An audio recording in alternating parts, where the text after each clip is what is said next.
Hi, this is Adele, and in this video I'm going to show you how you do not need a lot of art supplies and you do not need a big space in order to paint. Whether you're on the road or at home, just a box like this will fit everything you need.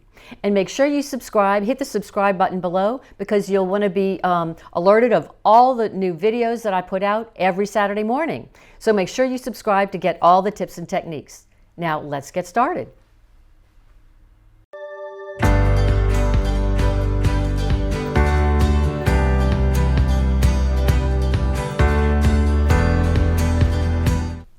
Here is a glimpse of a table with all the supplies that you can travel with. Just to show you, I went to the art supply store yesterday in Los Angeles, and all these are new. So this is to help set up my studio here when I visit in Los Angeles. And all of this can come in just a small size box, or you could put it in a big zipper or plastic bag. So let me show you all that this fits. I have a container, a Ziploc container that I have acrylic colors, acrylic paints, and I just bought the starter set that had just a red, yellow, blue. It did happen to come with the green and a black and white. And you don't need to spend a lot of money on getting all the different colors. You just need the 5 colors. And this one happened to have an extra green, so isn't that a wonderful thing?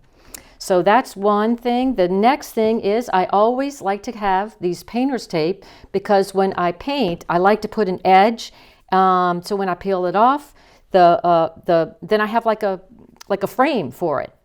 These are a fabulous set of watercolors. Look how gorgeous. Fabulous. These are to play with and to experiment with, and also just to have in your box. I actually never use watercolors, but this time I thought I would try some, so here we are. The other thing I use is I always like water, so this is a small spritzer with water. And then I love gloss medium, which makes the acrylic paints last longer when you're painting on them. And so I got 3 small containers instead of the one larger one, and I got the larger one and filled it in these 3 small ones, which you can get at any art supply store.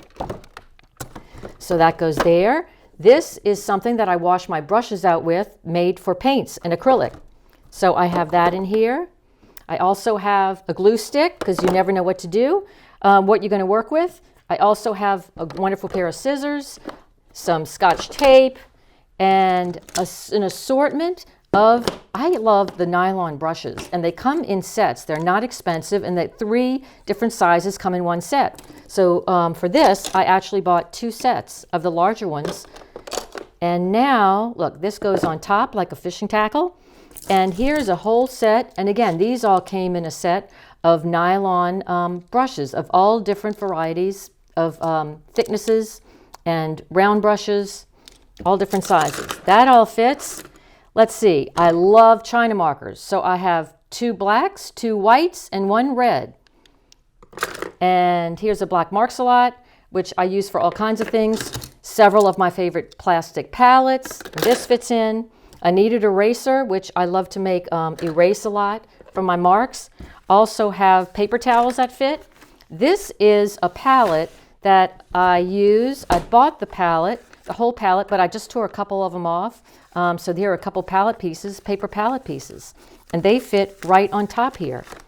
And then I have watercolor paper, and just a small, it's a 9x12 block of watercolor paper. And if you put the tape all around it, the masking tape, the painter's tape, then the inside will be an 8x10 painting. So you can just tear those off and fit those in here too. So look how simple all of these supplies, and plenty room for more, fit in this one. Whoops, wait a minute. There we go. I might have to arrange it a little bit more, but there we go. Voila. Now I hope you get inspired to get all kinds of interesting and odds and ends things to paint with, to play with, to doodle with, and I hope this gives you some inspiration. You can go anywhere and work and play.